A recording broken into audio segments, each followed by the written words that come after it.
Welcome back everybody. अभी हम बात करने लगे हैं कि कुछ टैक्सेस के हवाले से, कुछ महंगाई के हवाले से। अच्छा हसनैन, वैसे हमारी आवाम के बारे में आप भी ऑब्वियसली सोचते होंगे, जैसे मैं सोचती हूँ। हम खुद आवाम हैं। हम खुद आवाम ही हैं वैसे। इसके पिसे हुए हैं। मैं पूरे पाकिस्तान की बात कर रही हूँ, हाँ। सब लोगों की बात कर रही हूँ कि मतलब कंफ्यूजन होता है। एक तरफ देखा जाए क्या क्या करें बेचारे, क्या वो टैक्स अदा करें, पेट्रोल पूरा करें, बिजली के जो भारी भरकम बिल, ओवर बिलिंग बल्कि मैं उसको कहूँगी, उसका शिकार हूँ।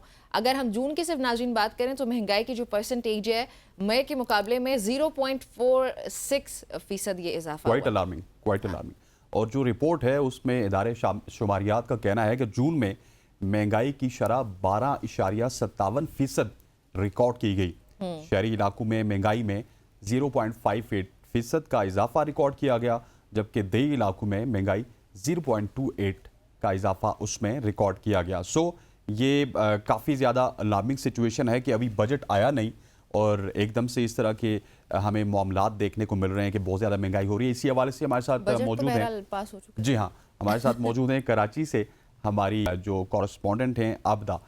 आपको खुश आमदीद कहते हैं। Thank you very much for joining us. आबदा, बताइएगा कराची की क्या सूरत हाल है, रोशनियों का शहर, और रोशनियों के शहर में महंगाई की क्या सूरत हाल है? बहुत शुक्रिया। और ये कि महंगाई तो पूरे पाकिस्तान में है और कराची में भी जो सूरत हाल है वो कोई मुख्तलिफ नहीं है, क्योंकि 1 जुलाई से जो है टैक्स नाफिज कर दिए गए हैं और उसके बाद जो महंगाई का सिलसिला है वो अवाम पर पै दर पै जो वार है महंगाई के वो जारी है। अगर हम दालों की कीमतों की बात करते हैं तो दालों की जो कीमतें हैं उसमें 60 रुपए तक का जो है इजाफा कर दिया गया है और ये जो सिलसिला है महंगाई का ये इसी तरह अवाम पर अब जारी रहेगा, क्योंकि अशिया फूड नोश की कीमतों में होशरुबा इजाफा हो गया है। दालें भी जो है वो अब आम आदमी की जो दस्तरस है वो बाहिर हो गई हैं। नए माली साल के बजट के आगाज पर नए टैक्सों के निफाज के बायस जो है दालों की कीमतों में जो 60 रुपए तक का इजाफा है ये आम आदमी जो है ये कैसे अफोर्ड कर सकेगा, ये सोचने वाली बात है। इसी तरह गोश्त सब्जी के बाद अवाम के लिए जो दाल खाना था वो मुश्किल हो गया। अब मुल्क के सबसे बड़े होल सेलर जो जैसे चूड़िया बाजार है वहां पर भी दालों की कीमतों में जो है होशरुबा इजाफा देखने में आया है। चने की दाल की कीमत की अगर हम बात करते हैं तो हफ्ते के दौरान 69 रुपए का जो है बड़ा इजाफा देखने में आया है, जिसके बाद दाल चना दर्जा अव्वल की बात करें तो 231 रुपए से बढ़कर 295 रुपए तक जा पहुंची है और दाल चना दर्जा दोयम जो है वो 216 रुपए से बढ़कर 285 रुपए तक जो है बढ़ चुकी है। होल सेल ग्रोसर्स एसोसिएशन जो अब्दुल रऊफ इब्राहिम है उनके मुताबिक, उनसे बात हुई, उनका यही कहना था कि मूंग दाल जो दर्जे अव्वल की कीमत है वो 60 रुपए किलो तक का इजाफे से 330 रुपए तक जो है इजाफा हो गया है। इसी तरह जो नए माली साल का आगाज होते ही विफाकी बजट के निफाज के साथ ही महंगाई के जो आफ्टर शॉक्स आना शुरू हुए हैं, ये नए माली साल के आगाज पर हुकूमत ने बेशतर अशिया पर 18% GST और 2.5% रिटेलर टैक्स नाफिज कर दिया है। GST का इतलाक होने के बाद जो है अगर हम टैक्स, खुश्क दूध और बेकरी के जो मसनूआत की कीमतों में इजाफा है उसकी बात करें तो चावल की कीमतों में भी बड़ा इजाफा रिकॉर्ड किया गया। पहले देखा गया था कि चावल की कीमत में जो है बहुत कमी बाकी हुई थी, लेकिन अब टैक्स के निफाज के बाद जो है उसमें भी इजाफा हो गया है। और इसी तरह हम खुश्क दूध जो पैक्ड दूध होते हैं इनकी कीमतों पर नजर दौड़ाएं तो 100 से लेकर 300 रुपए तक का इजाफा हो गया है। पैक्ड दूध जो क्वार्टर की कीमत है वो 20 रुपए इजाफे से 95 रुपए तक जा पहुंची है और इसी तरह 1 लीटर दूध 75 रुपए इजाफे से 370 रुपए, जबकि 1.5 लीटर पैक्ड दूध की जो कीमत है वो 105 रुपए इजाफे से 525 रुपए तक का इजाफा हो गया है। और बाकी जो खुला दूध है उसकी अगर हम वैसे ही बात कर लें तो वो तो कराची में आप सबको पता है कि बजट आने से पहले ही उसमें 20 रुपए इजाफा कर दिया गया था। हालांकि कम होनी चाहिए थी कीमतें, लेकिन उसमें भी इजाफा देखने को मिला। इसी तरह बेकरी मसनूआत बनाने वाली कंपनियों ने भी कीमतों में इजाफा कर दिया, जिसमें बन में भी 5 रुपए इजाफा कर दिया गया है जो अब 50 रुपए का हो गया है। जो 20 रुपए में पहले चीज आती थी वो अब 50 रुपए में मिल रही है। इसी तरह शीरमाल, क्योंकि रोटी की कीमतों में शीरमाल की कीमतों में भी कमी बाकी हुई थी, लेकिन अब अगर देखा जाए तो उसका कोई फायदा ना हुआ अवाम को, आम आदमी को, क्योंकि कीमतें जो है दोबारा उसी जगह पर हम देखने को मिल रही हैं जो अवाम को रिलीफ दिया गया था आटे की कीमत कम करके, तो अब वो चीजें दोबारा जो है उन्हीं कीमतों पे मिलना शुरू हो जाएंगी। ठीक, अच्छा ठीक। जी आबिदा कंटिन्यू कीजिएगा।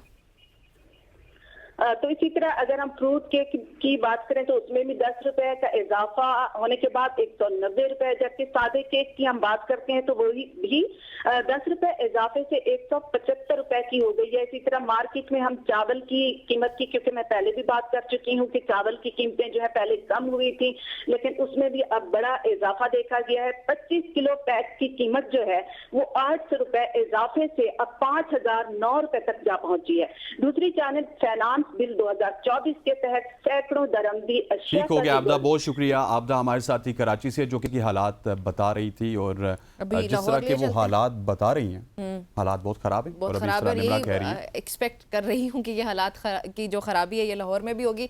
वो भी जान लेते हैं। लाहौर से हमें ज्वाइन करें हमारे रिपोर्टर शेख रशीद कहना पड़ता है, जी हाँ, पता है आप हमारे ये लाल हवेली वाले शेख रशीद नहीं है। हमारे अगर नाजरीन फौरन पहुंच जाएंगे कि शेख रशीद ने रिपोर्ट भी करना शुरू कर दिया। शेख साहब अस्सलाम वालेकुम। उसका पहला इशू तो ये है कि चूँकि टारगेट जो है बोर्ड ऑफ FBR का, फेडरल बोर्ड ऑफ रेवेन्यू का, वो इन्होंने तकरीबन उसमें 3700 अरब रुपए का इजाफा किया है। माली साल 2023-24 का जो टारगेट था FBR का वो था 9400 प्लस।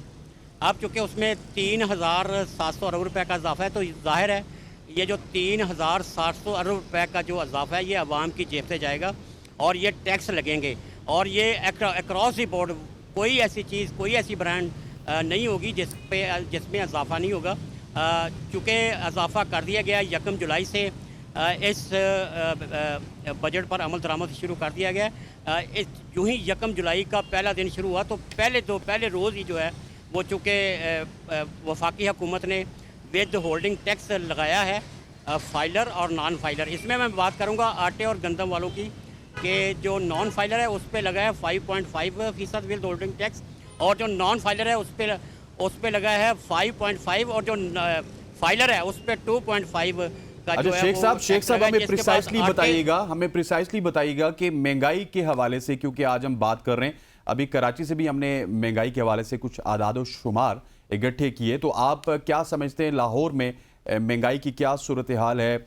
आटा हो गया, चीनी हो गई, दालें हो गई, रोज़मर्रा की जो इस्तेमाल करने की चीज़ें हैं वो कितनी ज़्यादा महंगी हुई हैं लाहौर में? बजट पास होने के बाद क्या कीमतें मजीद इजाफा हुआ वो बताइएगा। बिल्कुल आपने दुरुस्त फरमाया कि 1 जुलाई के बाद चूँकि नया माली साल शुरू होता है उसमें जो है वो आटा भी महंगा कर दिया गया है, गंदम भी महंगी कर दी गई है और आटे की कीमतों में जो है वो 200 रुपये फी बैग का इजाफा किया गया है। ये बात नोट कर लें, चूँकि विद होल्डिंग टैक्स जो है ये वो लगाया गया है 20 किलो वाले की बात कर रहे हैं ना शेख साहब? 200 रुपये फी बैग जो है तकरीबन इस वक्त मार्केट में जो 20 किलोग्राम का बैग है वो 1700 रुपये से लेके 1900 रुपये 1950 रुपये का फ़रोख्त किया जा रहा है, क्योंकि नया टैक्स आयद कर दिया गया।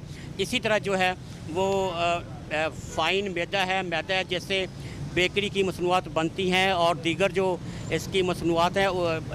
नान की कीमत 25 रुपये पंजाब हुकूमत ने मुकर्रर की थी, उसकी कीमतों में भी इजाफा किया जा रहा है और बेकरी की जो मसनूआत है जिसमें केक रस है, ब्रेड है और दीगर मसनूआत है उसकी कीमतों में भी 25 रुपये से लेकर 30 रुपये तक का इजाफा कर दिया गया है। इसी तरह अगर दीगर अशिया की बात करें, चीनी की बात करें, दालों की बात करें, मसाला जात की बात करें, घी की बात करें और दीगर जो अशिया हैं जिसमें बिलखसूस बच्चों के दूध की बात करें तो उसकी कीमतों में भी जो फीड डब्बा है, जो दूध का डब्बा है, उसकी कीमतों में 50 रुपये से लेके 100 रुपये तक जो है वो इजाफा किया जा चुका है। क्योंकि अभी मतलब इस बजट पर अमल दरामद का सिलसिला जारी है। जैसे जैसे ये दिन आते जाएंगे, आगे जाएंगे, इसमें मज़ीद इजाफे की तवक्को की जा रही। और ये भी मैं आपको बताता चलूँ, ये जो वाहिद बजट है पाकिस्तान की तारीख का 2023-24 जिसमें जो है वो महंगाई का सैलाब नहीं आएगा, इसमें महंगाई का सुनामी आएगा और महंगाई के सुनामी को कंट्रोल करना किसी भी इदारे में और किसी भी हुक्मरान के लिए बहुत ही मुश्किल होगा। चूँकि बजट पास हो चुका है, उस पर अमल दरामद शुरू हो चुका है, मुख्तलिफ अशिया की कीमतों में इजाफे का सुनामी आ चुका है और एक वो तब्दीली वाला नारा था, हालात बहुत तशवीश है। तब्दीली आ नहीं रही, तब्दीली आ चुकी है, सुनामी आ नहीं रहा, सुनामी आ चुकी है। खवातीन हज़रात, यहाँ पर वक्त वो चाहता है एक शॉर्ट सी कमर्शियल ब्रेक का। Stay with us.